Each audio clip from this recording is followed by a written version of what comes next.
So Telangana రాష్ట్రంలో రెండో విడత ఎన్నికల ప్రచారం నిన్నటితోటి ముగియడం జరిగింది. రేపు రెండో విడత కార్యక్రమం జరుగుతూ ఉంది. రెండో విడత పోలింగ్ జరుగుతూ ఉంది. సో దీనికి సంబంధించి చాలా లోతుల్లోగా మనం మాట్లాడుకోవాల్సిన అవసరం అయితే ఉంది.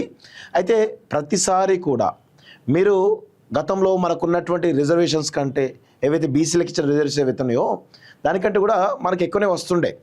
సో 42% రిజర్వేషన్ చెప్పేసి కాంగ్రెస్ పార్టీ మోసం చేసినప్పటికీ కూడా దాదాపు బీసీలందరూ కూడా ఇప్పుడు జనరల్ స్థానాలు కూడా పోటీ చేసి గెలవడం జరిగింది.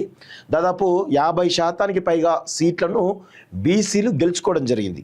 అయితే ఒకవేళ 42% ఇచ్చి ఉంటే ఇంకా కొంచెం ఎక్కువ వచ్చేదేమో అని నాకు అనిపిస్తూ ఉంది. కానీ బీసీలు ఈరోజు కాంగ్రెస్ పార్టీ చేసినటువంటి మోసాన్ని పసిగట్టి ఈరోజు బీసీలందరూ ఏకమై మొత్తానికైతే 50% పైగా సీట్లను సాధించుకోవడం జరిగింది.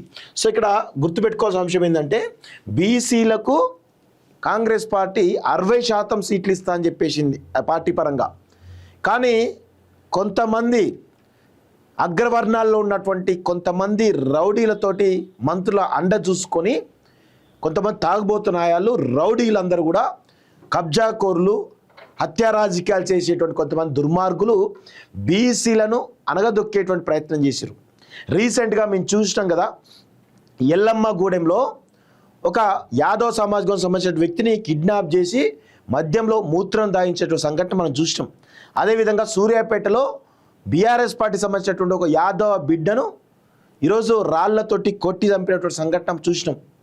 ఇలా అనేక రకాలుగా బీసీలు ఎక్కడైతే బలపడతారని అనుకున్నారో అక్కడ ఈ అగ్రవర్ణాల్లో ఉన్నటువంటి హత్యా రాజకీయాలు చేసే వాళ్ళు దుర్మార్గులు రౌడీ షీటులు అందరూ కలిసి బీసీలను అనగదొక్కేటువంటి ప్రయత్నం చేసినప్పుడు కూడా బీసీలు చైతన్యంతో ఓట్లు వేయడం జరిగింది. ఇక ఎల్లమ్మగూడెం గురించి మాట్లాడాలి, ఎందుకంటే ఎల్లమ్మగూడెంలో ఆ అభ్యర్థి ఓడిపోవడం జరిగింది. సో దానికి సంబంధించి విర్రవీగుతూ ఉన్నాడు సందీప్ రెడ్డి అనేటువంటి ఒక దుర్మార్గుడు, హత్యా రాజకీయాలు చేసేటువంటి వ్యక్తి.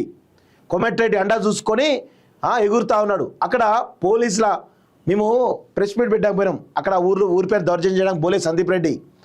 ప్రెస్ మీట్ పెట్టడానికి పోతే మా పైన రాళ్ళు కోడిగుడ్లు విసిరేటువంటి నీచమైనటువంటి చరిత్ర నీది, నువ్వు మాట్లాడుతున్నావానే? సిగ్గుండాలి కదా. కోమటిరెడ్డి అండా చూసుకొని మాట్లాడుతున్నావు. బిడ్డ ఎన్ని రోజులు నీ రాజకీయాలు? మా అంటే ఇంకొక 3 సంవత్సరాలు ఉంటాయి కావచ్చు, తర్వాత నీ బతికేంది? నువ్వు ఎల్లమ్మగూడెంలో ఆ యాదవ్ బిడ్డను ప్రచారం చేయనీయకుండా ఆ అమ్మాయిని ఎన్ని రకాలుగా నువ్వు ఇబ్బంది పెట్టినావు తెలియదా మాకు? ఎన్ని రకాలుగా ఇబ్బంది పెట్టినావు. ఆమె ఎవరిని కలిస్తే వాళ్ళ ఇంటి పోయి నువ్వు వాళ్ళని బెదిరించినావు కదా. అసలు పోలింగ్ బూతులలో మీరు ఎవరికి ఓట్లేస్తున్నారో నాకు తెలుసు, మీరు ఎవరికి ఓటేస్తున్నారో నాకు తెలుసు. వాళ్ళందరూ అంతు చూస్తా బెదిరియలేదా? ఊర్లో వాళ్ళని యాదవ్ని మొత్తం పెద్ద ఎత్తున బెదిరియలేదా? 4,000 నుంచి 5,000 రూపాయలు ఇచ్చిన ఒక్కొక్క ఓటుకి. సిగ్గుమాల జీవితం కదనిది. కేజీ చికెన్ ఇచ్చినావు, ఆ పైన చీర ఇచ్చినావు. మా కళ్ళ ముందు చీరలు పంచినావు కదా, మేము చూసినాం కదా చీరలు తీసుకొచ్చి పంచిన విషయం. మళ్ళీ ఆ పైపెచ్చు ఇంటికి ఒక మందు బాటిల్ ఇచ్చినావు కదా నువ్వు.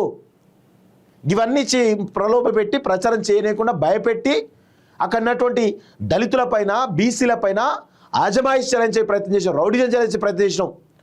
మీరు ఓట్లేయకపోతే మిమ్మల్ని ఇబ్బంది పెడతా అని చెప్పేసి ప్రయత్నం చేసినావు కదా సందీప్ రెడ్డి. నువ్వు మాట్లాడుతున్నావానే? నిజంగా నీకు దమ్ముంటే నువ్వు మొగనివైతే వాళ్ళని ప్రచారం చేయాలి. నువ్వు ఒక కొజ్జాగానివి, నువ్వు ఒక 0.5 గానివి కాబట్టి వాళ్ళని ప్రచారం చేయకుండా భయపడి వాళ్ళని బెదిరించే ప్రయత్నం చేసినావు. యుద్ధ క్షేత్రంలో యుద్ధం చేయాలి, దొంగ దెబ్బ తీయొద్దు, ధర్మంగా యుద్ధం చేయాలి రా భయ్. ఇష్టారీత్యం చేస్తావా? ఇష్టారీత్యం వాళ్ళు ప్రచారం చేయకుండా అది చేస్తావా? ఇదేనా అని నీకుండే దమ్ము ధైర్యం? మొగోనివైతే మొగోని లెక్క పనిచేయాలరా భయ్. 0.5 గా లేక కొజ్జగా లేక దొంగ దెబ్బ తీసుడు కాదు. మేము బాజాప్తా వచ్చినాం, బాజాప్తా ఆ ఊరికి వచ్చి ఆ ఊరిలో నిలబడి నడిబొడ్డున నిలబడినా. మేము నీలాగా ఆ గంజాయి తాగిపించి మందు తాగిపించి అట్లా రాలే. మేము వాళ్ళ ఇంటికి వచ్చినాం, ఇంటికి వచ్చి ప్రెస్ మీట్ పెట్టినాం. మేము ఎవరిపైన ప్రచారం చేయడానికి రాలే.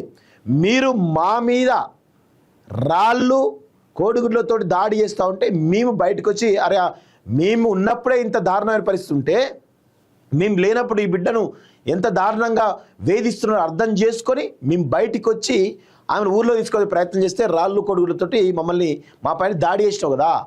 అంత సిగ్గు అంత భయం ఎందుకు రా భయ్ నీకు? అంత భయపడేటోనికి ఎందుకు రాజకీయాలకు రావాలి? హత్య రాజకీయాలు చేసినా ప్రజలను మెప్పించుకొని గెలవాలి, ప్రజలను కన్విన్స్ చేసుకొని గెలవాలి. అంతేగాని గిట్ల దుర్మార్గం గెలుస్తారా? అది మొగతనం అనిపిస్తుందా? మొగతనం అనిపించదు, కొజ్జాతనం అనిపిస్తుంది. 0.5 కాలే అటు ఇటు కానాలి ఇట్లా చేస్తారు. సిగ్గులేని జీవితం.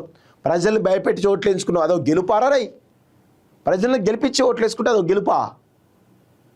బాగా చెప్తా వాళ్ళకి 150 ఓట్లు వచ్చినాయి. నువ్వు చేసిన రౌడీజానికి కూడా వ్యతిరేకంగా వాళ్ళకు 150 ఓట్లు వచ్చినాయి. అది వాళ్ళు నీతిగా నిజాయితీగా ప్రజలు కన్విన్స్ చేసుకో ప్రయత్నం చేసారు. వాళ్ళు నీలాగా రౌడీజన్ చేయలే, నీలాగా డబ్బులు వంచలే, నీలాగా మందుబాటిలు వంచలే, నీలాగా చీరలు వంచలే, నీలాగా కేజీ చికెన్ ఇయ్యలే. ఇంటింటికి న్యాయంగా ఓట్లు అడిగినారు, 150 ఓట్లు వచ్చినాయి. నైతికంగా విజయం ఆమెదే. దొంగదారిన గెలిచిన నువ్వు పోలీసులను అడ్డు పెట్టుకొని నీ అది ఆర్థిక బలాన్ని అంగబలాన్ని నీ పైన ఉన్నాడు కదా నీ బాస్ కొమటిరెడ్డి వెంకటరెడ్డి అనేటువంటి దుర్మార్గుని పెట్టుకొని గెలిచినావు అంతే తప్ప వేరే ఏం లేదు. నీదో బతుకు, నీదో కథ అని మాట్లాడుతా ఉన్నాను. నిన్న ఎగిరెగిరి మాట్లాడుతా ఉన్నాను గెలిచిన తర్వాత. సో ఇలా చాలామంది కాంగ్రెస్ పార్టీని గుర్తుపెట్టుకోండి. కాంగ్రెస్ పార్టీ బీసీలను పూర్తిగా మోసం చేసింది. ఈవెన్ బీసీలు పోటీ చేసిన దాంట్లో కాంగ్రెస్ పార్టీ నుంచి అగ్రవర్ణాల్లో ఉన్నటువంటి వాళ్ళందరూ కూడా ఈరోజు కాంగ్రెస్ పార్టీలో అగ్రవర్ణాలంతా కూడా బీసీల పైన అజమాయిషీ చేయించే ప్రయత్నం చేశారు. అయినా కానీ తట్టుకొని నిలబడి 50% సీట్లు గెలవడం జరిగింది. సో అందుకే మేము చెప్తా ఉన్నాం, బీసీలందరూ కూడా ఐక్యం కావాల్సిన అవసరం అయితే ఉంది. బీసీలందరూ కాంగ్రెస్ పైన తిరగబడాల్సిన అవసరం అయితే ఉంది. బీసీలందరినీ మోసం చేసినటువంటి కాంగ్రెస్ పార్టీకి బుద్ధి చెప్పాల్సినటువంటి సమయం ఆసన్నమైంది. మనలో ఐక్యత లేదని చెప్పేసి ఈరోజు కాంగ్రెస్ పార్టీ విర్రవీగుతూ ఉంది. కానీ ఖచ్చితంగా ఓట్లు వచ్చిన తర్వాత బీసీలు ఖచ్చితంగా ఎవరైతే మోసం చేసిరో బీసీలను వాళ్ళకు ఖచ్చితంగా చెంపపెట్టలాగా ఖచ్చితంగా వాళ్ళని నిలదీస్తారనే విషయాన్ని గుర్తుపెట్టుకోవాలి. అది ఓటు రూపంలో ఖచ్చితంగా తీరుస్తారు, అలా నో డౌట్.